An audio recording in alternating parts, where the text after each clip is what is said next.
사도신경 하심으로 예배를 시작하겠습니다.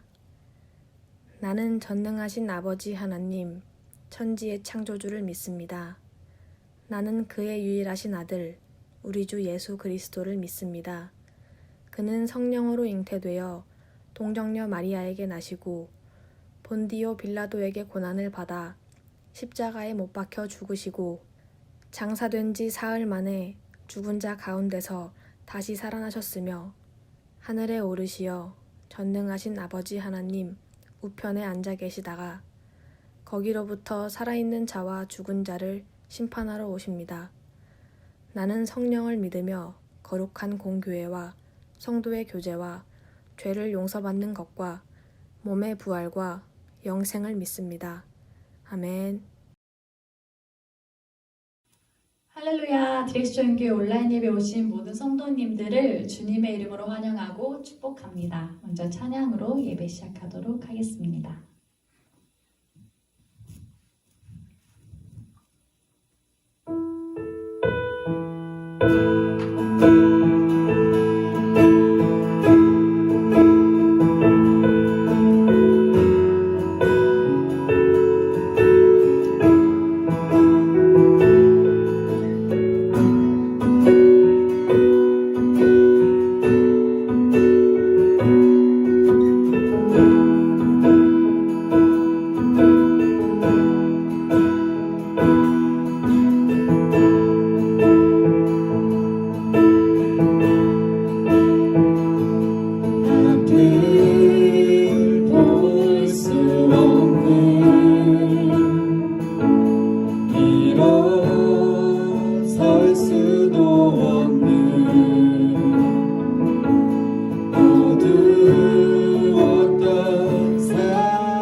영광 중에 오신 주를 보리라. 선포해 왕의 말씀. 존귀와 위엄을 찬양해 왕의 말씀. 주 예수 하나님 우리 고개하네 주님 오실 그날 신사신와의 영광 이 땅에 비추네. 사단의 권세들 주 앞에 무너져 생명과 진리의 주 권세 가장 높도다. 우리 예수 이름 앞에 절하고 모든 힘이 주리시네.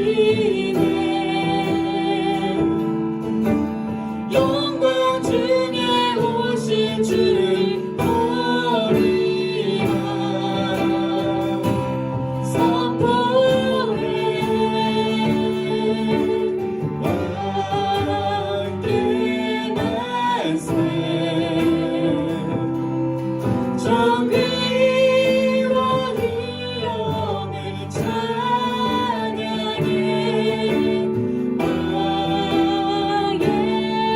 왕의 말씀. 주 예수 하나님 우리 예수 이름 앞에 절하고 모든 힘이 주리시네. 영광 중에 오신 주를 보리라. 선포해 왕의 말씀. 존귀와 위엄을 찬양해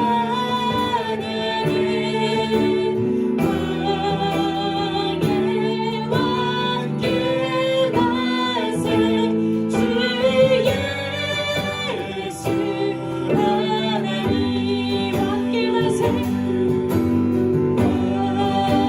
왕의 말씀. 존귀와 위엄을 찬양해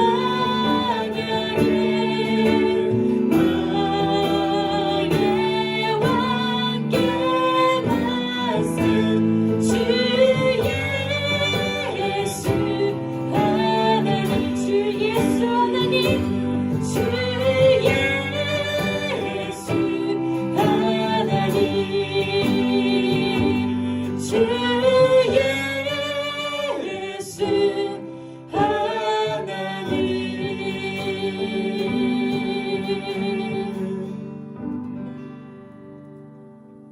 아멘.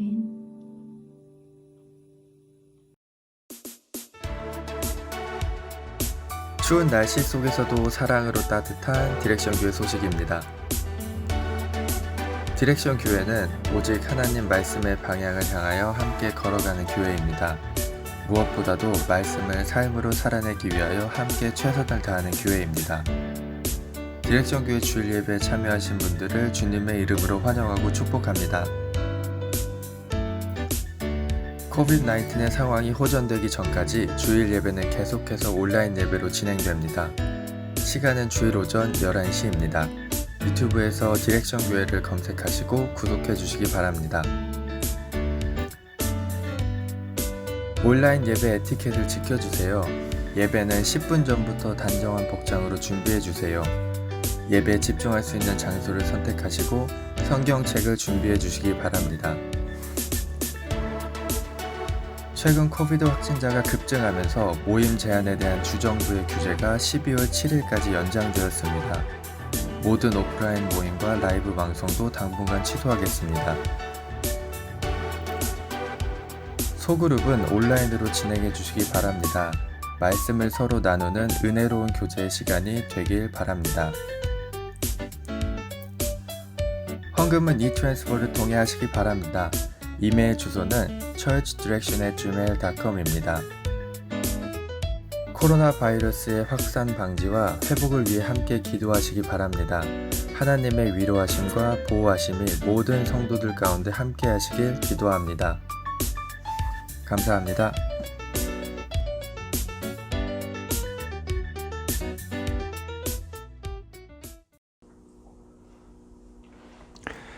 자, 오늘 하나님 말씀은 이사야서 7장 1절부터 17절입니다.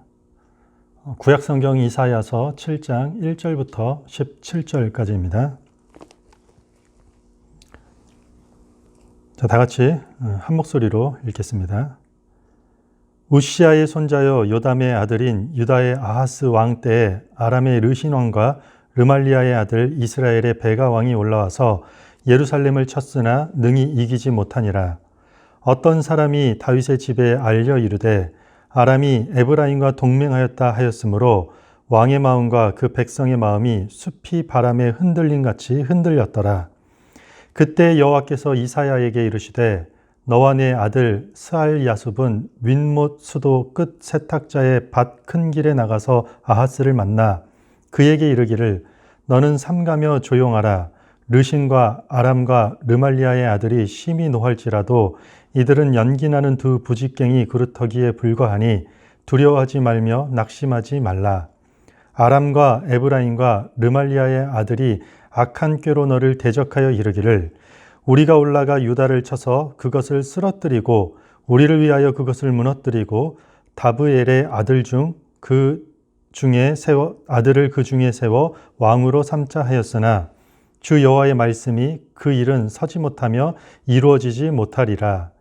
대저 아람의 머리는 다메섹이요 다메섹의 머리는 르신이며 65년 내에 에브라임이 패망하여 다시는 나라를 이루지 못할 것이며 에브라임의 머리는 사마리아요 사마리아의 머리는 르말리아의 아들이니라.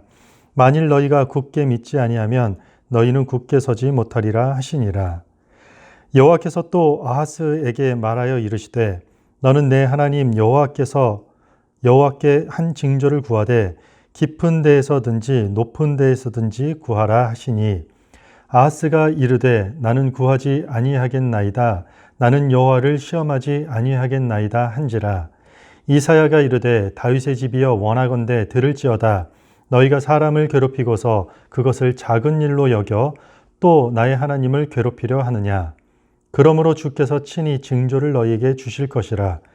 보라 처녀가 잉태하여 아들을 낳을 것이요 그의 이름을 임마누엘이라 하리라. 그가 악을 버리며 선을 택할 줄 알 때가 되면 엉긴 적과 꿀을 먹을 것이라. 대저 이 아이가 악을 버리며 선을 택할 줄 알기 전에 내가 미워하는 두 왕의 땅이 황폐하게 되리라. 여호와께서 에브라임이 유다를 떠날 때부터 당하여 보지 못한 날을 너와 내 백성과 내 아버지 집에 임하게 하시리니 곧 아수르 왕이 오는 날이니라. 아멘. 자, 오늘 하나님 말씀은 몸부림쳐도 안 되는 이유, 몸부림쳐도 안 되는 이유라는 주제로 하나님 말씀을 함께 나누도록 하겠습니다.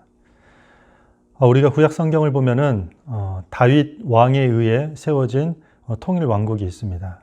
그의 아들 솔로몬이 죽자 이 다윗에 의해 세워진 이 국가 체제가 무너지기 시작하고 결국은 나라가 두 나라로 분열하게 됩니다. 그래서 북쪽에 있는 이스라엘 그리고 남쪽에 있는 남유다, 북이스라엘, 남유다 이렇게 분열하게 됩니다. 오늘 우리가 읽은 이사야서는 이사야 선지자가 이 남유다, 이 남쪽에 있는 남유다에서 활동했던 선지자입니다. 그런데 지금 이 남유다는 아하스 왕이 다스리던 이 시기에 아주 큰 위기를 경험하게 됩니다. 우리 1절부터 2절 함께 읽겠습니다.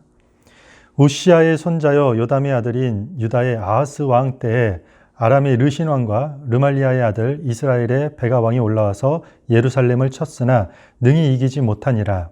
어떤 사람이 다윗의 집에 알려 이르되 아람이 에브라임과 동행하였다 하였으므로 왕의 마음과 그의 백성의 마음이 숲이 바람에 흔들린 같이 흔들렸도다. 아멘. 지금 아람이라는 나라와 북이스라엘이 지금 남유다를 공격하게 된 것이에요. 당시에 이 지역의 최강대국, 그러니까 최고의 강대국이라고 하는 나라는 아수르라는 나라였어요. 그리고 주변국들, 북이스라엘, 남유다, 아람이라는 나라 할 것 없이 그 주변에 있는 모든 나라들은 이 아수르의 종속국에 불과했던 것이에요.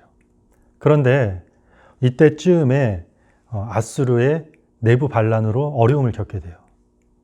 한마디로 이 종주국이 이 아수르가 혼란이 되는 것을 틈타서 지금 북이스라엘과 아람이라는 나라가 연합해서 지금 독립하자라고 반란을 시도하는 것이요. 그리고 남유다에게 찾아와서 동조할 것을 요청해요. 야, 우리 함께 지금 독립을 꿈꿔보자. 그런데 아하스 왕은 이 중립 정책을 사용해요. 그래서 이들의 연합을 거부해요.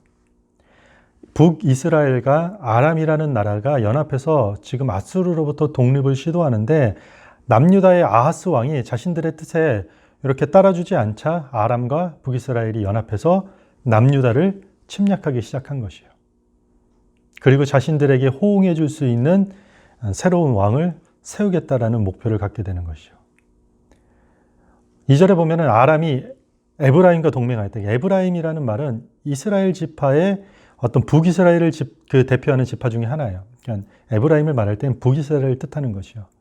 지금 이들의 침략이 다윗의 집, 그러니까 온 남유다예요. 예루살렘 전체에 퍼지게 되었어요.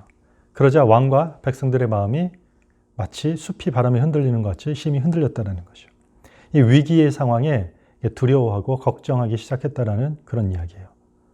아람과 북이스라엘의 연합군이 유다를 침략하고 있는 이 상황에서 하나님께서 이사야라는 선지자를 통해서 아하스 왕에게 보내서 하나님의 뜻을 전달하는 것이에요. 3절과 4절입니다.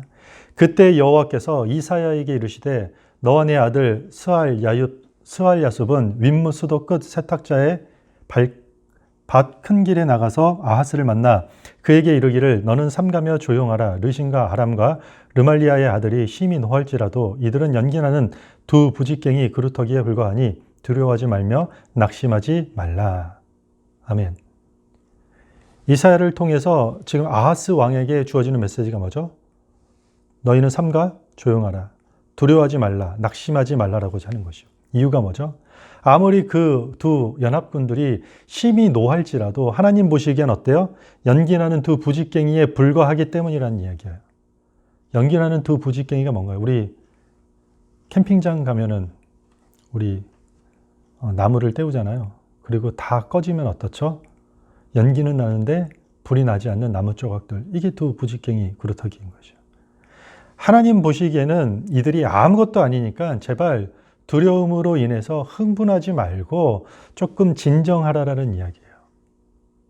왜냐하면 이 5절과 6절 보면 아람과 에브라임과 르말리아의 아들이 악한 꾀로 너희를 대적하여 이르기를 우리가 올라가 유다를 쳐서 그것을 쓰러뜨리려고 우리를 위하여 그것을 무너뜨리려고 다부엘의 아들을 그 중에 세워 왕으로 삼자 했으나 이 아람과 북이스라엘 르말라야의 아들은 아까 설명했죠. 북이스라엘의 왕 베가를 이야기하는 것이죠. 그들이 지금 공격해오는 목표가 뭐라고요? 자신들을 호응해주는 자신들하고 이렇게 궁짝이 더 맞을 수 있는 새로운 왕을 세우기 위한 것이요. 아하스를 제거하고 여기 누구요? 다부엘의 아들을 왕으로 삼기 위해 침략해 온 것이요. 그런데 하나님은 그런 그들의 계획을 정확하게 뭐라고 평가하시는가 보면은요. 7절부터 9절에 보면 주 여호와의 말씀이 그 일은 서지 못하며 이루어지지 못하리라. 대저 아람의 머리는 다메섹이요 다메섹의 머리는 르신이며 65년 내에 에브라임이 패망하여 다시는 나라를 이루지 못할 것이며 에브라임의 머리는 사마리아요 사마리아의 머리는 르말리아의 아들이니라. 만일 너희가 굳게 믿지 아니하면 너희는 굳게 서지 못하리라 하시니라. 아멘. 아람과 북이스라엘이 연합해서 지금 남유다를 공격하려고 하고 있어요. 근데 그들의 계획이 어떻다고요? 절대로 이루어질 수 없다라고 하나님은 평가하고 있는 것이요. 아브라함의 머리 다메섹, 다메섹의 머리 르신과 에브라함의 머리 사마리아, 사마리아의 머린 르말리아의 아들이 패망할 것이라고 선포해요. 오히려 그들이 공격하고 있지만 패망할 것이라고 선포를 해요. 이 구절에 이게 마치 남유다에게 보내는 숨어있는 메시지가 있어요. 한마디로 얘기하면 이것을 남유다에게 적용을 하면 이렇게 될 수 있어요. 남유다의 머리는 예루살렘이죠. 그리고 예루살렘의 머리는 당연히 누구라는 이야기죠? 아하스 왕이라고 얘기하는 걸까요? 아니죠. 여호와 하나님이라는 메시지예요. 9절 후반부에 보면 만일 너희가 굳게 믿지 아니하면 너희는 굳게 서지 못하리라. 너희가 굳게 믿지 아니하면 지금 이 이사야를 통해서 주는 이 메시지를 너희가 굳게 믿지 아니하면 너희가 굳게 설 수 없을 것이다 라고 이야기하는 것이요. 하나님께서 지금 이사야를 아하스 왕에게 보내셔서 묻고 있는 것이요. 지금 아하스 왕이 어떤 상황이죠? 남유다의 지금 정치적 위기와 역경 속에서 하나님을 굳게 믿을 것인가 아니면 다른 방법을 구할 것인가 강력하게 묻고 있는 것이요. 10절입니다. 여호와께서 또 아하스에게 말씀하여 이르시되 너는 내 하나님 여호와께 한 징조를 구하되 깊은 데서든지 높은 데에서든지 구하라 하시니 아하스가 이르되 나는 구하지 아니하겠나이다. 나는 여호와를 시험하지 아니하겠나이다 한지라. 하나님은 남유다가 아람과 북이스라엘의 연합군의 공격에 의해서 절대 함락되지 않겠다라는 것을 지금 보장해 주고 있어요. 그렇죠? 그리고 아하스에게 네가 그러면 징조를 구하면 징조를 주겠다라는 것이요. 그런데 아하스의 반응이 뭐죠? 저는 어떠한 징조, 어떠한 사인도 구하지 않겠습니다. 왜냐하면 저는 여호와 하나님을 시험하지 않겠습니다 라고 대답을 해요. 이 문장만 딱 떼서 이야기하면 아하스 왕은 상당히 믿음이 좋은 사람인 것 같아요. 신명기에서 하나님을 시험하는 것을 어떻게 보죠? 아주 부정적으로 이야기하고 있어요. 신약에서도 마찬가지예요. 하나님을 시험하지 말라라고 얘기했어요. 그런데 이 말은, 이 아하스의 이 발언은 단순히 겸손의 발언이거나 어떤 믿음의 발언이 절대 아니라는 것이에요. 나라에 큰 위기가 닥쳐서 지금 왕과 백성들이 두려워 떨고 있는 시기예요. 그렇죠. 그런데 하나님께서 이사야 선지자를 보내서 뭐라고 얘기하죠? 두려워 말라, 낙심하지 말라, 그리고 믿음을 굳게 하라라고 이야기하고 있어요. 그런데 왕이 전혀 그 말씀을 받아들이지 못하고 신경도 쓰지 않으니까 여호와 하나님께서 너와 함께 하시는지 아니하신지 징표, 징조, 사인을 한번 구해보라라는 것이에요. 그런데 뭐라고 얘기한다고요? 하지 않겠다라는 것이요. 시험하지 않겠다라는 것이요. 그러면 지금 아하스가 지금 하나님을 시험하지 않겠다라는 이 말은 그런 하나님의 말을 저는 믿지 않겠습니다라는 이야기예요. 그런 것들은 저한테 필요 없습니다라는 이야기랑 동일한 것이에요. 지금 다급한 상황이에요. 위기에 처했어요. 역경에 앞에 서 있는 것이요. 이 다급한 상황 속에서 하나님은 하나님의 말씀이나 징조가 관심이 없고 필요 없다라고 아하스는 이야기하고 있는 것이요. 그는 어떻게 하면은 오히려 자신의 종주국인 아수르를 통해서 이 연합군 물리칠까 온통 거기에만 집중하고 있었기 때문이에요. 아하스가 징조를 구하지 않고 하나님께 말씀을 거부하자 아하스 왕을 책망하기 시작해요. 그의 불신앙을 책망하기 시작해요. 13절이요. 이사야가 이르되 다윗의 집이여 원하건대 들을지어다. 너희가 사람을 괴롭히고서 그것을 작은 일로 여겨 또 나의 하나님을 괴롭히려 하느냐. 아하스가 하나님이 주시고자 하는 사인, 그 징표를 거부한 것은 하나님 의지하기를 거부했다라는 것이요. 그가 하나님 의지하기를 거부했던 것 자체가 하나님을 괴롭게 하였다라는 이야기가 된 것이요. 그런 일들은 일어나지 않을 것이라고 말하고 있는데 하나님께서 친히 선지자를 보내서 그런 일들 일어나지 않을 것이야. 그러니까 두려워하지 말고 걱정하지 말고 동분서주 하면서 이렇게 너 지금 경거망동 이렇게 들뜨지 말고 좀 조용히 하고 좀 침착하게 있어. 이렇게 말하는데 그 말을 듣지 않고 자꾸만 다른 길을 찾고 있고 다른 것들만 찾으려고 하고 있다는 것이요. 이 아하스 왕의 불신 행위가 드러나는 순간 하나님께서는 아주 일방적인 사인을 친히 주시기 시작해요. 일방적으로 하나님께서 징조를 주기 시작해요. 하나님을 신뢰하지 못하는 이 아하스를 향해 어떤 징조를 보여주려고 하시는 것이요. 우리 14절부터 16절입니다. 그러므로 주께서 친히 징조를 너희에게 주실 것이라. 보라, 처녀가 잉태하여 아들을 낳을 것이요 그의 이름을 임마누엘이라 하리라. 그가 악을 버리며 선을 택할 줄 알 때가 되면 엉긴 적과 꿀을 먹을 것이라. 대저 이 아이가 악을 버리며 선을 택할 줄 알기 전에 네가 미워하는 두 왕의 땅이 황폐하게 되리라. 아멘. 처녀가 아이를 낳을 것이고 그 이름을 임마누엘이라 한다는 것이요. 어디서 많이 들어봤죠? 유명하죠? 마태복음 1장에 어떤 장면에 등장하죠? 예수 그리스도의 탄생에 인용되는 것이요. 예수 그리스도의 이름을 뭐요? 처녀가 잉태할지니 그 이름을 뭐라고? 예수라 하라. 그 이름은 임마누엘이라 하잖아요. 지금 이사야서를 요 구절을 인용한 것이에요. 이런 예언들을요, 우리 신학에서는요, 이중적 예언이라고 그래요. 뭐라고요? 이중적 예언. 두 가지 의미가 있는 예언이라는 것이요. 첫 번째는 아하스 시대를 향한 예언이에요. 이때 이루어져야 될 말씀인 것이요. 이거를 받아들일 때. 그리고 두 번째로는 수백 년 이후에 이 땅에 오실 임마누엘 예수의 탄생을 가리키는 것이요. 그래서 이것은 예수 그리스도를 인해서 성취된 예언이 되는 것이죠. 임마누엘이 무슨 뜻인가요? 우리 잘 알죠. 하나님이 우리와 함께 하신다. God with us. 하나님이 우리와 함께 하신다는 것. 하나님이 지금 친히 주신 징조는 하나님이 우리와 함께 하신다라는 사실을 주신 것이에요. 아직 결혼하지 아니한 여인이 장차 결혼하여 아이를 낳을 것이고 그 이름이 임마누엘이에요. 그런데 그 아이가 선악을 분별할 때가 되면 길지 않은 짧은 시간을 나타내는 것이에요. 이 시간은. 그러니까 뭐 한 12살 정도 되는 소년을 이야기하는 것이에요. 그러니까 빠른 시간 안에 그들을 침략했던 이 북이스라엘과 아람의 연합군이 패하여 물러날 것이다라는 이야기인 것이죠. 실제로 약 12년 이후에 북이스라엘의 사마리아는 완전히 파괴되고 멸망하게 되는 이야기가 역사적 사건이에요. 또한 하나님을 향한 이 아하스의 불신이 어떤 결과를 초래하게 됐을까요? 우리 마지막 17절입니다. 여호와께서 에브라임이 유다를 떠날 때부터 당하여 보지 못한 날을 너와 내 백성과 내 아버지 집에 임하게 하시리니 곧 아수르 왕이 오는 날이니라. 하나님을 향해서 그렇게 불신하고 하나님의 징표가 지금은 필요 없다라고 거절하였던 아하스 왕에게 어떤 결과가 떨어지죠? 이 아하스 왕이 그토록 의지하고 믿고 신뢰하였던 강대국 아수르로 인해서 오히려 환란을 맞이하겠다는 거죠.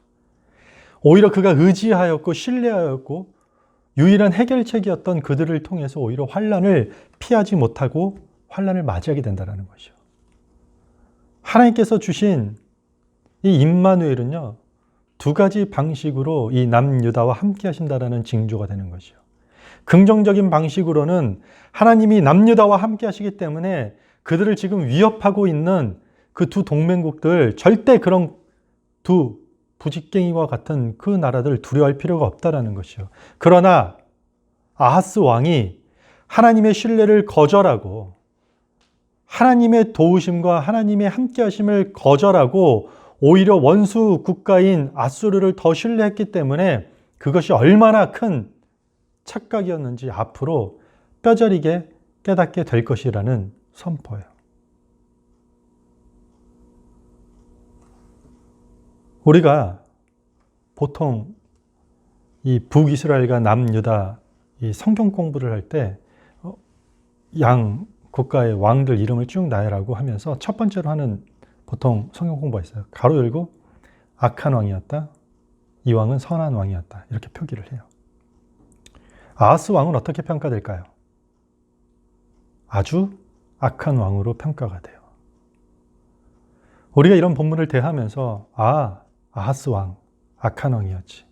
그가 악해서 이런 선택을 했구나. 참 안타깝구나. 마치 남 이야기인 것 같이 저 멀리서 뒷짐지고 바라보면서 악한 자들의 최후가 이런 것이구나 라는 결론만 짓고 넘어가면 될까요? 그렇지 않죠.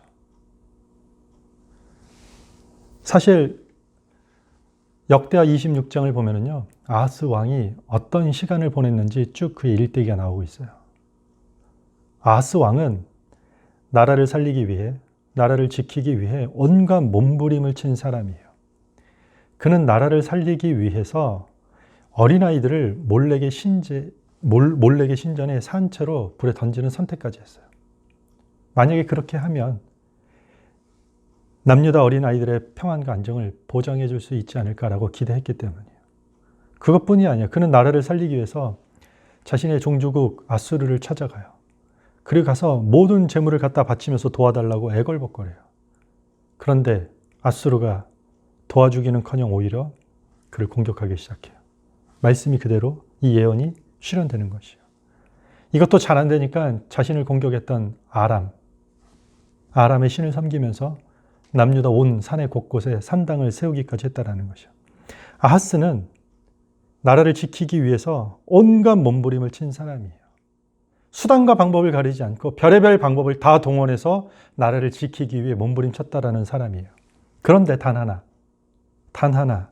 이 아하스 왕은 하나님만 외면한 것이에요. 수많은 방법과 수많은 시도를 하면서 나라를 지키기 위해 몸부림쳤음에도 불구하고 하나님만 외면했다라는 것이요. 나라를 지키기 위해서 이방 나라에 가서 머리를 조아리기도 했고 자기를 공격하는 나라의 신을 가져와서 산당을 세우면서 섬기기까지 하면서 온갖 몸부림치면서도 하나님의 신뢰와 도우심은 끝까지 거부하고 거절했다라는 이야기예요. 남유다가 지금 위기의 상황이에요. 우리가 읽었죠. 1절에 보면 1절 후반부에 이렇게 얘기했어요. 예루살렘을 쳤으나 뭐라고요? 능히 이기지 못하니라. 아람과 북이스라엘의 공격이 실패했다라는 것이에요. 오늘 성경을 자세히 보면은요, 능히 이겼다라는 말은 그렇게 심각한 문제는 아니었다는 것이죠. 아무리 치려고 하지만 그들을 이기지 못하는 것이요. 위기는 위기지만 크게 우려할 만한 위기는 아니었어요. 그런데 왕과 백성들의 마음이 어땠다고요? 숲이 바람에 흔들리는 것 같이 요동치면서 흔들리기 시작한 것이요. 두려워하기 시작한 것이요. 낙심하고 근심하고 걱정하기 시작했다라는 것이요. 그럴 만한 위기도 아닌데 좀잡을 수 없는 것이요. 위기는 어느 시대에 누구에게나 찾아오는 것이요. 그렇죠. 위기를 경험하지 않는 사람은 한 명도 없을 것이에요. 우리 삶에도 아직은 그렇게 우려할 만한 위기가 아닌데도 우리는 심하게 두려워하고 심하게 낙심하는 경우가 있어요. 지나칠 정도로. 그래서 우리는 그런 위기를 떨쳐버리기 위해서 온갖 몸부림을 치면서 살아가요. 많은 사람들이 그 위기를 누가 좋아해요? 그것을 이겨내기 위해서, 극복하기 위해서, 그 위기와 역경의 문제를 해결하기 위해서 아주 몸부림치면서 살아가는 게 우리 이 세상사의 인생이에요. 가족을 지키기 위해 온갖 몸부림치면서 살아가는 이 시대의 아버지들이 너무 많아요. 손이 닳도록 자녀들을 위해 희생하는 어머니들도 너무 많아요. 몸부림치는 것이요. 자식 뒷바라지하기 위해서. 많은 사람들이 학업을 위해서 온갖 몸부림을 치면서 살고 있어요. 취업을 위해서 수많은 몸부림을 치면서 살아가고 있다는 것이요. 코로나 지금 때문에 실업률이 전 세계적으로 높아가고 있어요. 한국은 청년 실업률이요. 상상치 못할 정도로 높아지고 있다는 거죠. 먹고 살기 위해 수많은 사람들이 수많은 고초를 겪으면서 온갖 몸부림치면서 살아가고 있잖아요. 우리 주변에 그렇지 않아요? 우리도 그렇게 살고 있잖아요. 그런데 잘 살아보려고, 행복하려고, 가정을 지키려고 인생의 낙오자가 되지 않기 위해서 수많은 시도를 하면서 온갖 몸부림을 치면서 우리는 살아가지만 단 하나 하나님만 굳게 신뢰하는 건 하지 않는다라는 것이죠. 하나님만 굳게 신뢰하지 않는다면 우리의 인생의 마지막은 단 한마디 악하였다라는 그 한 줄 평으로 끝나게 된다라는 사실이에요. 왜냐하면 인간에게 주어진 최고의 복은요, 임마누엘이에요. 임마누엘. 오늘 하나님께서 친히 주신 이 징표의 임마누엘이요.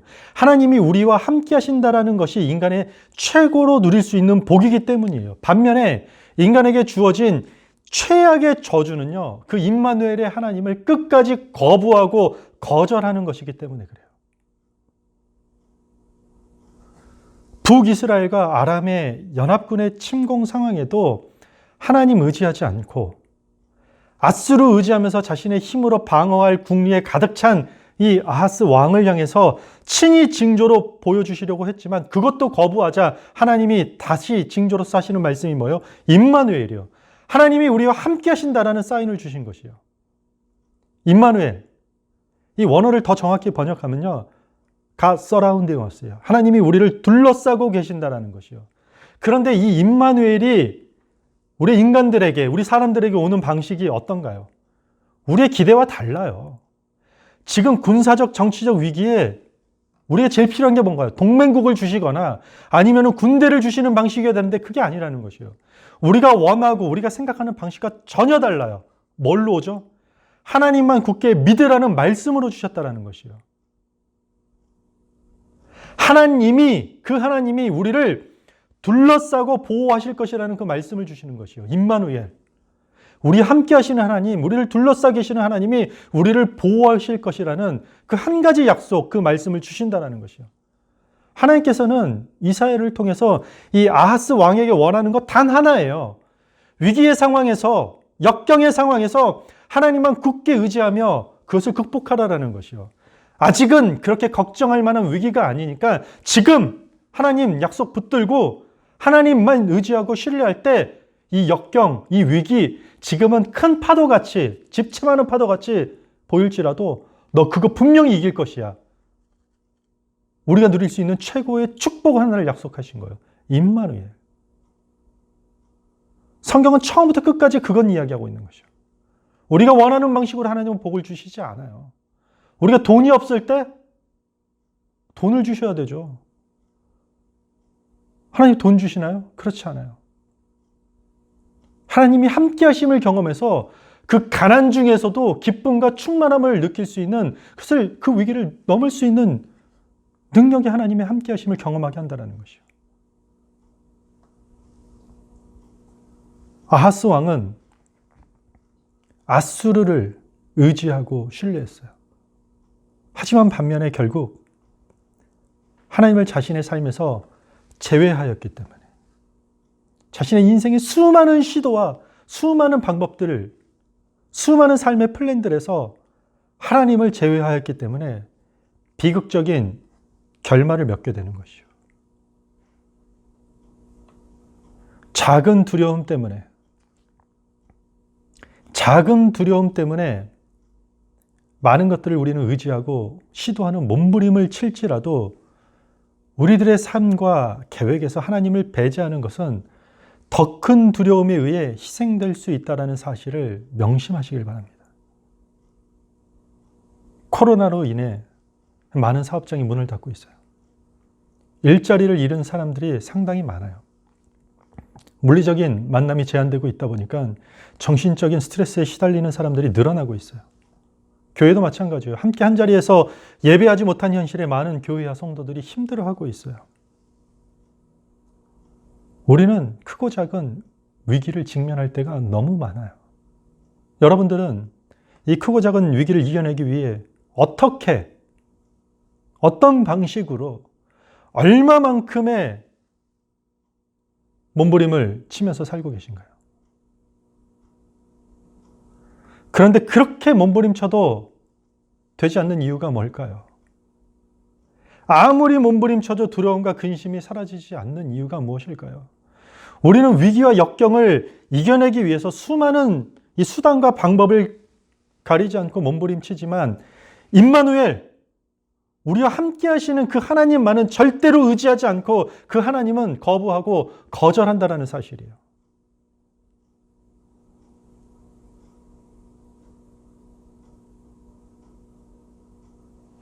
위기를 이겨내기 위해서 집에다가 부적도 붙여요. 위기와 역경을 이겨내기 위해서 그 위기 극복에 대한 책도 찾아 읽고요. 위기 극복에 대한 강의도 들어봐요. 그 위기 때문에 힘들어진 그 마음을 달래보려고 밤마다 술을 의지하기도 하고 마약에 손을 대기도 하고 쇼핑으로 마음을 달래보고 잊어보려고 수많은 방법과 수단을 가리지 않는 삶을 사는 그 몸부림치는 삶을 산다라는 것이에요. 그렇게 다양한 몸부림은 치지만 하나님은 절대 신뢰하지 않는 것. 절대로 하나님을 의지하지 않겠다라는 것. 우리가 아무리 몸부림쳐도 해결되지 않는 이유가 바로 그것이라는 것입니다.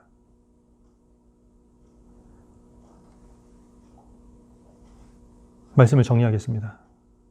우리 디렉션 교회 모든 성도들, 또 온라인을 통해 드리는 모든 성도들, 위기의 순간 우리 누구나 직면하고 마주할 때가 참 많습니다. 그런데 그 위기의 순간에 하나님을 굳게 신뢰하지 아니하면, 그 위기의 순간에 하나님을 굳게 믿지 아니하면 우리는 절대 굳게 서지 못한다라는 그 사실을 잊지 않으시길 바랍니다. 부디 위기의 순간 앞에서 눈앞에 보이는 그 현실적인 대안책만 선택하기보다는 우리와 함께 하시는 하나님을 먼저 굳게 신뢰하는 신실한 성도들 되기를 주님의 이름으로 축복합니다. 우리 다 같이 찬양하겠습니다. 예수 우리들의 밝은 빛, 예수 우리들의 밝은 빛, 함께 찬양하겠습니다.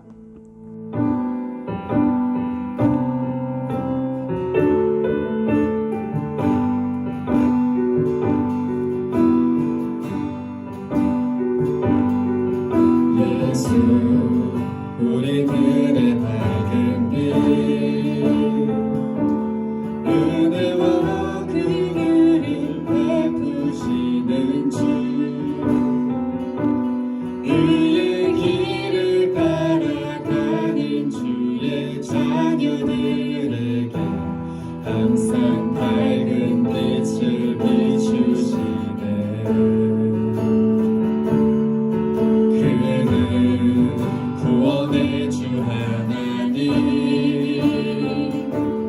공의로 세상을 다스리시네. 주를 경외하는 자들에게 부어주시는 놀라운 주님의 영광. 하늘에서 찬란하게 빛나는 주의 영광 이 땅에 오셨네. 어둠을 밝히고 새 생명 주시네. 영원히 빛나는 나의 예수님 높이 영광과 찬양 받으실 그 이름 경배합니다. 슬픔을 거두고 내게 자유 주시네. 기쁨의 노래를 영원한 나의 빛 예수께. 예수님의 밝은 빛. 자, 우리 화면에 보이시는 기도 제목에 따라 우리 다 함께 기도하겠습니다. 하나님, 우리가 만나는 그 위기들 앞에서 그 느끼는 그 작은 두려움 때문에 우리의 삶과 계획에서 하나님을 배제하지 않게 하여 주시옵소서. 우리 다 같이 하나님 앞에 기도하겠습니다.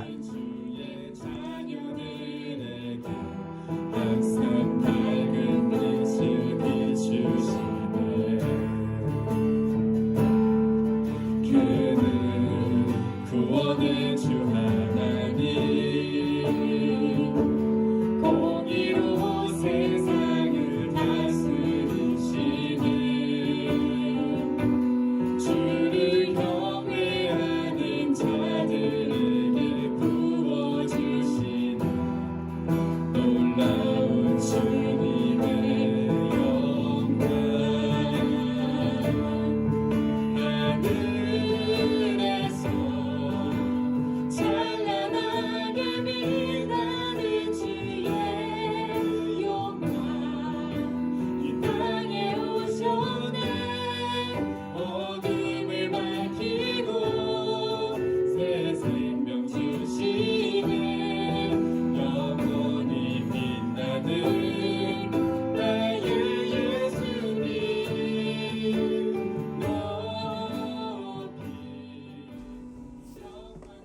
하나님,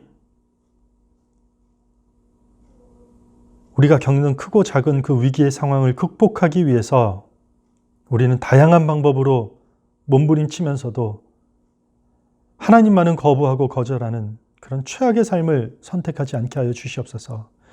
우리에게 주어진 최고의 복인 임마누엘, 하나님이 우리와 함께 하시는 그 복을 우리 모두가 누리길 원합니다. 아직 생각하고 판단하고 결정할 수 있을 때 하나님을 굳게 믿고 의지하여서 힘든 시기에 굳게 설 수 있는 그 복된 성도들이 될 수 있도록 우리에게 은혜를 더하여 주시옵소서.